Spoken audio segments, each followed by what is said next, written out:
अस्सलाम वालेकुम स्टूडेंट्स, उम्मीद है आप लोग सब ठीक ठाक होंगे। आज हमने फिजिक्स का क्वेश्चन प्लान किया है। The reference is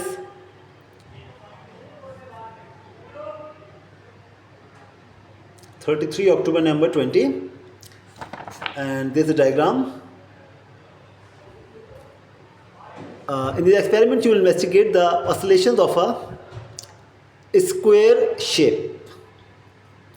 A part 1, bend the wire to form a square shape so that the length L of each side is approximately 12 centimeter as shown in figure 2.1. Use the wire cutters to remove any excess wire. Measure and record capital L. Estimate the uncertainty in your value of capital L. Show your working percentage uncertainty. Okay, तो 12 centimetre हमें कहा गया approximately इसका length. This is the wire that I have in my hand. ये वो wire है. अच्छा, इस वायर का हम जानते हैं 12 centimetre. What we can do, we can just increase the length because this is approximately 12. तो हम इसको 12.5 कर लेते हैं. Starting from 0 it's 12.5. 12.5 पे इसे बैंड कर लेते हैं. फिर 12.5 पे मैंने बैंड कर लिया. अब यहां से मजीद 12.5 मेजर कर लेते हैं.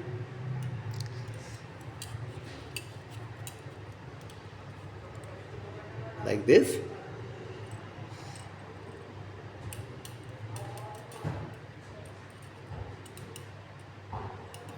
यह आया यहाँ पे अप्रॉक्सीमेटली 12.5. यहाँ से इसे फिर बैंड कर लेते हैं. तो मैंने इसे फिर 12.5 पे तकरीबन अप्रॉक्सीमेटली 12.5 पे बैंड कर लिया. अब इस वाले पार्ट को दोबारा यहाँ पे रीसेट करते हैं 0 पे और इसे 12.5 पे. Here is 12.5. 12.5 पे दोबारा बैंड कर लेते हैं लाइक दिस. अच्छा जनाब, तो हमने इसके 3 साइड्स इक्वल कर लिए. अब हम इसका 4th साइड को भी मेजर कर लेते हैं. What is the length of the last side? Here it is at 0. So the length is more than 13 centimetre. So I will trim it as 12.5. मैं यहाँ पे से ट्रिम कर लेता हूँ. Here I have a cutter in my hand. इसे 12.5 पे trim कर देते हैं. सही जनाब. अच्छा, अब एक स्क्वायर फॉर्म हो चुका है. द वायर इज फ्लेक्सिबल, लिहाजा हम इसे जैसे तैसे करके एक स्क्वायर की शेप में ले आते हैं. See like this. You will just suspend it. You can see in the diagram the ends are broken. This corner is broken. Splitted ends. तो मैंने भी उसको ऐसे ही सेट कर दिया. ये देखें, ये वाला एंड इसका स्प्लिटेड है, ये स्प्लिटेड एंड है इसका. सही जनाब. अच्छा, like this. Approximate arrangement मैंने वैसे ही कर ली जैसी मेरी रिक्वायरमेंट है. Now the question is what is the value of length? तो यहाँ पे हम लेंथ का वैल्यू लिखते हैं.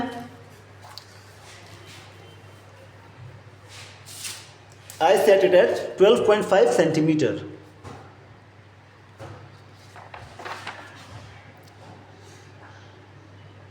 परसेंटेज अनसर्टेनिटी के लिए हम क्या करेंगे? 0.2 अपॉन 12.5 टाइम्स 100. अच्छा, 0.2 हमने क्यों लिया बच्चों? Because 0.1 is the least count of the scale. See, 0.1 is the least count. और क्योंकि हमने स्केल यूँ रखा इस तरीके से, एक दफ़ा यहाँ पे हमने 0 को सेट किया, एक दफ़ा हमने यहाँ पे 12.5 को सेट किया। तो जब आपके पास दो रेफरेंसेस होते हैं तो आपके पास दो एरर्स होते हैं। That's why I multiplied the least count which is 0.1 times 2 which is 0.2 divide by 12.5 the value times 100। अच्छा जनाब, इसका अनसर्टेनिटी कैलकुलेट करके लिख लेते हैं। The next thing is place the cork in the clamp and attach the clamp to the stand using the boss. Hang the wire square from the pin as shown in figure 2.2. ये मैंने already कर दिया। मैंने इस rubber बंग को already clamp किया हुआ था, उसके ऊपर मैंने नेल सेट किया, नेल के ऊपर मैंने इस वायर को माउंट कर दिया। Hang the wire square from the pin as shown. Gently display the wire square and release it so that it oscillates as shown in figure 2.3। अब मुझे इसे ऑसिलेट करवाना है। Determine the time period, capital T of the oscillations, capital T. तो हम जानते हैं कि हम पहले इसमें 5 साइकिल्स का एक दफ़ा टाइम ले लेते हैं which is small T 1। Then again I will measure the time for 5 cycles which is going to be small T 2। Then I will calculate average time for that. Average time is simply T1 plus T2 divided by 2. I'll get the average time. And for capital T, average time divided by number of cycles per observation. Per observation. These values I need. Small T1 for 5 cycles, small T2 for 5 cycles, small T average, then capital T. अच्छा, तो अब हम इसका oscillation start करते हैं। वापस से एक दफ़ा इसको रीसेट कर लेते हैं लाइक दिस। चलिए see start 1 2 3 4 5 and the time is 3.81 seconds। 3.81 seconds again।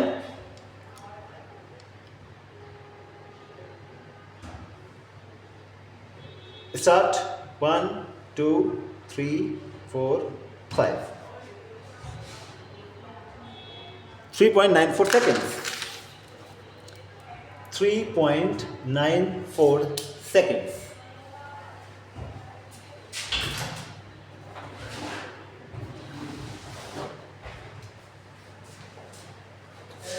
अच्छा जी, हम जल्दी से इसका एवरेज निकाल लेते हैं 3.81 और 3.94 का। So it's 3.81 plus 3.94 divided by 2. It's 3.875 because this is time and we are taking the time from the stopwatch. Its accuracy is up to second decimal place. तो हम सिंपली क्या करते हैं, इसको 3.88 पे राउंड ऑफ कर लेते हैं क्योंकि एक्यूरेसी इंस्ट्रूमेंट का सेकंड डेसिमल प्लेस है 3.88। So average time is 3.88। Now 3.88 is to be divided by 5। 3.88 divided by 5 result is 0.776। अच्छा, इस रिजल्ट को भी हम राउंड ऑफ कर लेते हैं सेकंड डेसिमल के ऊपर 0.78 seconds। 0.78 seconds। See, these are the results। The next part is calculate T square। 0.78 का स्क्वायर कर लेते हैं। Result is 0.6084। क्योंकि मेरा रॉ डेटा उसके अंदर मेरे पास 2 सिग्निफिकेंट फिगर्स हैं तो हम इसके आंसर को भी 2 सिग्निफिकेंट फिगर के ऊपर राउंड ऑफ कर लेते हैं 0.61।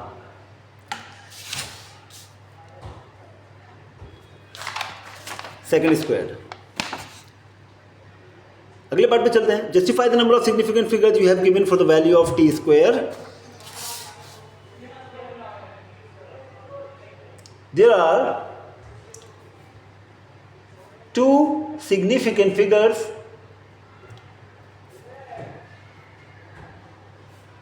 in the value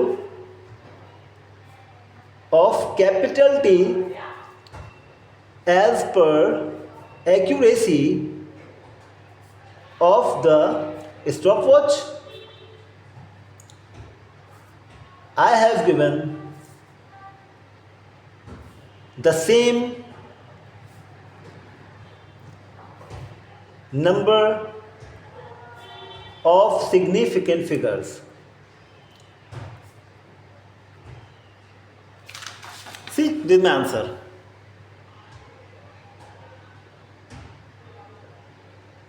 अच्छा जनाब, नेक्स्ट पार्ट पे चलते हैं. Remove the wire square from the pen from a new square shape from the wire so that L is approximately 6 cm. Use the wire cutters to remove an excess wire. Now I'll repeat this. अब मुझे यही square 6 centimetre पे बनाना है. मैंने इसको straight कर लिया wire को, और 6 सेंटीमीटर, और 6 सेंटीमीटर का मतलब ये हुआ कि मैं इसे 24 सेंटीमीटर का अप्रॉक्सीमेटली टोटली होना चाहिए.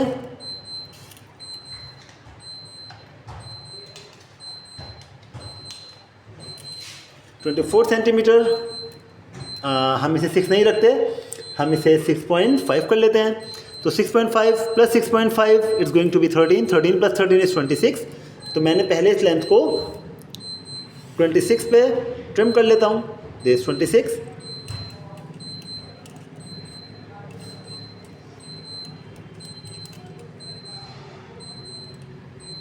देखिए ना, इट इज़ 26. यहाँ पे इसे 26 पे ट्रिम करते हैं. ये मैं 26 पे ट्रिम कर लिया. अब जब ये 26 पे ट्रिम हो गया है तो अब मैं इसको 6.5 पे बैंड कर लेता हूँ. मैंने 0 से मैच कराया. 6.5 पे इसको बैंड किया लाइक दिस. फिर मैं इस वाले एंड को ऊपर लेके आया. इधर मज़ीद 6.5 था, दोबारा 6.5 पे मैं गया और मैंने इसे फिर बैंड कर दिया यहाँ पे लाइक दिस. और फिर मैं इस वाले पार्ट को 0 पे लेके आया और मैंने इसे 6.5 पे फिर बैंड कर दिया. और मुझे मालूम है कि जो लास्ट होगा वो 6.5 ही होगा, क्योंकि मैंने इसको ऑल टुगेदर 26 सेंटीमीटर पे कट किया था. ये एक और स्क्वायर हमने बना लिया है. इसे वापस से सस्पेंड करते हैं. See, it's done. अब use the wire cutters to remove excess wire. Measure and record length. It is 6.5 centimetre. Repeat B1 and B2. B1 and B2. This is B1. हमें इसे ऑसिलेट करवाना है. ऑसिलेट करने का इसका टाइम मेजर करना है. And B2 calculate T square for that. T and T square, ये दोनों चीज़ें कैलकुलेट करनी है. उससे पहले मैं T1 लूँगा 5 सेकंड्स का टाइम, मैं T2 लूँगा 5 सेकंड्स का टाइम, और मैं इसका T एवरेज कैलकुलेट कर लूँगा और उससे फिर कैपिटल T कैलकुलेट कर लेंगे. अच्छा जी, इसको मैंने डिस्प्लेस किया हल्का सा. Start 1, 2, 3, 4, 5. Okay. Again.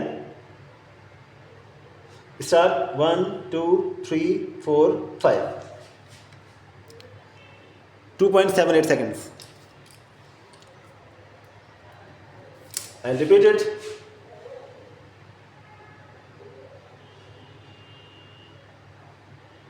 Start 1, 2, 3, 4. बहुत स्लो हो जाता है, बीच में रुक जाता है, थोड़ा सा ज़्यादा करना पड़ेगा ऑसिलेशन इसका. स्टार्ट 1, 2, 3, 4, 5. 2.72. 2.72. इनका एवरेज कैलकुलेट कर लेते हैं. 2.72 प्लस 2.78 divided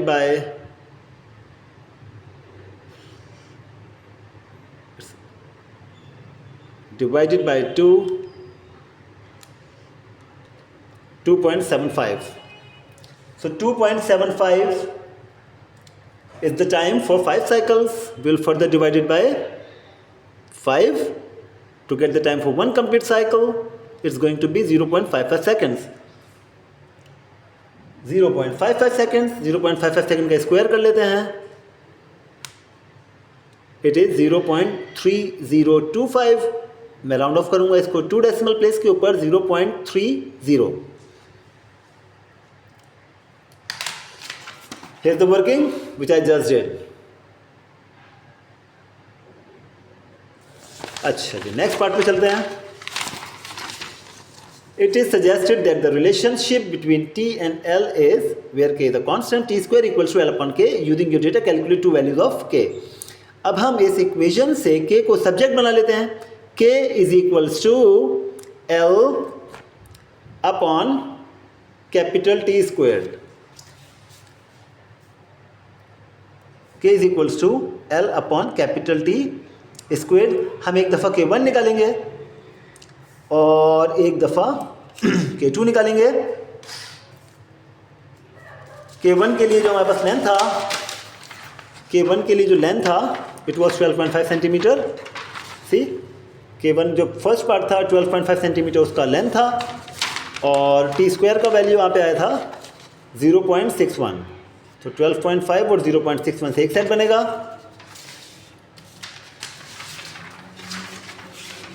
तो 12.5 अपॉन 0.61 बिल्कुल इसी तरीके से जो हमारे पास लेंथ 2 था इट वॉज 6.5 और 6.5 लेंथ के साथ जो हमारे पास कैपिटल डी था इट वॉज 0.3. 6.5 0.3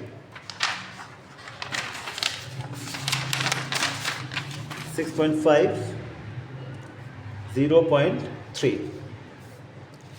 इस तरीके से देखो बच्चों, हमने दो K की वैल्यूज़ जो सेट्स थे हमने निकाल लिए. अब इनको कैलकुलेट करके K1 और K2 का वैल्यूज़ लिख लेते हैं. 12.5 divide by 0.61, 12.5 divide by 0.61, result is 20.49. और क्योंकि the question is to what significant figure shall I round off the values of K? See, 12.5 there are 3 significant figures, 0.61 there are 2 significant figures. So the rule is either equal to the smaller significant figure or one more. तो बेहतर है इसको small पे ले जाते हैं. 2SF 3SF तो 2 के इक्विवेलेंट कर लेते हैं 20. First value of K is 20. इस तरीके से मैं दूसरे को कैलकुलेट कर लेता हूँ. 6.5 divided bye 6.5 divided bye 0.3 result is 21.6 mean 22. तो दूसरा वैल्यू मेरे पास 22 आया. इस तरीके से दो वैल्यूज आ गई हैं. अब हम जानते हैं कि explain whether result support the suggested relationship or not. आप इन दोनों का डिफरेंस ले लेते हैं, कंपेयर कर लेते हैं 20% से. Larger minus smaller 22 minus 20 upon 22 times 100. If it is less than और equal to 20 you will support the relationship. तो इसे जल्दी से कैलकुलेट करते हैं. It is 2 divided by 22, 2 divided by 22 times 100. So the result is 9.1%. 9.1% is the answer. अच्छा, अब हम लिखेंगे hence the percentage difference between the values is under the limit of experimental errors. My observations support the suggested relationship.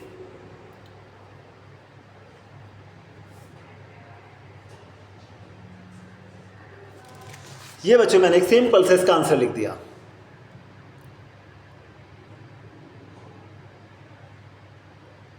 Okay, next part पे चलते हैं. An approximate value for the acceleration of free fall g is given by g equals to 46.5 times k. Use your second value of k to calculate a value for g. इधर g के लिए second value of k 222. अच्छा, याद रखिएगा इसका unit दिया हुआ है बच्चों, very common error that the kids make, it is metre per second square. और ये जो हमने आंसर लिया है ये 6.5 सेंटीमीटर था, तो बेहतर है कि पहले इस वाले पार्ट को मीटर पर सेकंड में कन्वर्ट कर लेते हैं, मीटर पर सेकंड स्क्वायर में, और फिर उसको मल्टीप्लाई करेंगे 46.5 से, so that we can get correct value.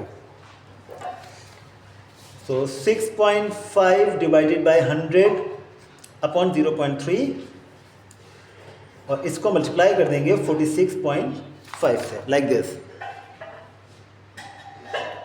तो इसका आंसर बन रहा है 6.5 divide by 100, 6.5 divide by 100, result is 0.065. This is divided by 0.3 multiply by 100. Oh sorry, 0.065 divided by 0.3. जो भी रिजल्ट आएगा उसे आप मल्टीप्लाई करेंगे 46.5 से, 46.5, एंड द रिजल्ट इज 10.075. तो इसको राउंड ऑफ कर लेते हैं फर्स्ट डेसिमल के ऊपर. 10.0, 10.1 मीटर पर सेकेंड स्क्वायर, ये हमने इसका आंसर निकाल लिया. अच्छा, अब नेक्स्ट पार्ट जो है वो हम जानते हैं, describe 4 uncertainties and 4 limitations and 4 improvements. तो पहला वाला पार्ट आप जानते हैं, हम जानते हैं 2 sets of readings are not enough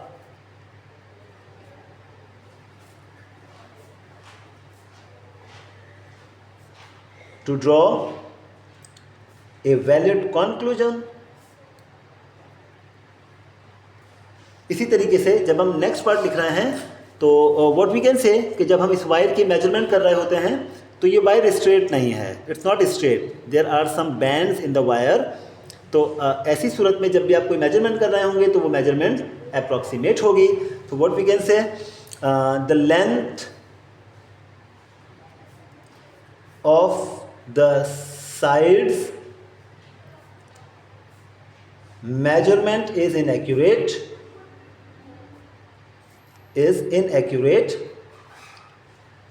due to the bands in the wire. ये तो हमने लिख लिया. अब तीसरे पॉइंट की बात कर लेते हैं. तीसरे में हम ये कहेंगे, जब हमने लार्जर वाला, when we had a larger square, it was obvious the deformation of the square. हम इसको ऐसे छोड़ते थे और वो ऑसिलेशन के वक्त यूँ हो जाता या यूँ हो जाता, यूँ हो जाता. तो it is deformation of the wire और द स्क्वायर. तो हम बोलेंगे deformation of the square due to flexible material,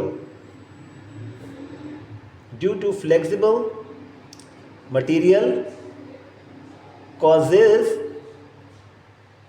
uncertainty in time.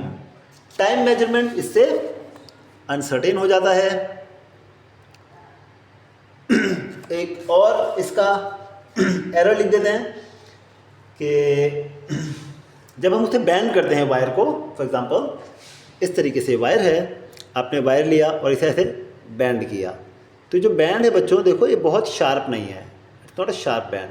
तो जो इसका एजेस हैं वो बहुत अच्छे से डिफाइन नहीं है, एक शार्प बैंड नहीं बनता इसके ऊपर. और जब शार्प बैंड नहीं बनेगा तो जाहिर सी बात है मेजरमेंट इसका इनएप्रोप्रिएट हो जाता है. तो ये बात लिखी जा सकती है. Manual bending of wire produces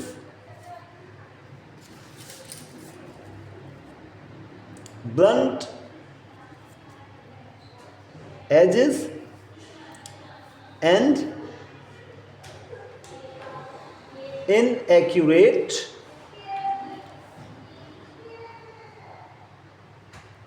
length of the sides। एक एरर हमने ये लिख दिया इसका। अच्छा, इसके बाद हम इसमें एक एरर और भी बता सकते हैं, वो शायद ये बता सकते हैं हम कि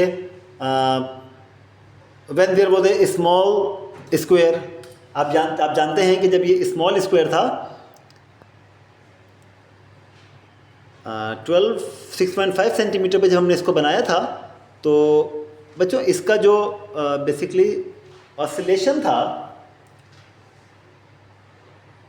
इसका जो ऑसिलेशन था, या तो आप कह सकते हैं कि इट वाज मूविंग फास्ट, बहुत तेज़ मूव कर रहा था, या इसका जो ऑसिलेशन का काउंट है, वो ऑसिलेशन जो है वो डैम्पिंग था, तो damping causes inappropriate measurement of time. इस एरर को भी लिखा जा सकता है, first movement inappropriate measurement of time, count is difficult, तो इसमें से कोई भी एरर लिखा जा सकता है। और जब आप इसके इम्प्रूवमेंट के फेज़ में जाएंगे तो आप या तो इन्हीं एरर्स के इम्प्रूवमेंट डिफाइन कर दें, take more sets of readings, graph plotting and compare the constants. The next is the length of the side measurement is inaccurate due to the bends in wire, use the stiffer wire that does not bend on lighter forces applied। तीसरा है deformation of the set square due to flexible material। अच्छा, वो deform हो जाता है, उसका भी answer आप rigid material लिख सकते हैं। Manual bending of wire produces blunt edges and inaccurate length of the sides। तो उसके लिए हमें कोई ऐसा मोल्ड दे दिया जाए that has got sharp ends, तो by using a mold with sharp ends we can construct a triangle for accurate measurements। तो उम्मीद है आपको चीज़ें इंशाल्लाह पसंद आई होंगी, समझ में आई होंगी, और फिर आपके लिए एक नया वीडियो जनरेट किया जाएगा जिसमें मज़ीद कुछ चीज़ें डिस्कस कर सकेंगे। Thank you very much, take care, अस्सलाम वालेकुम।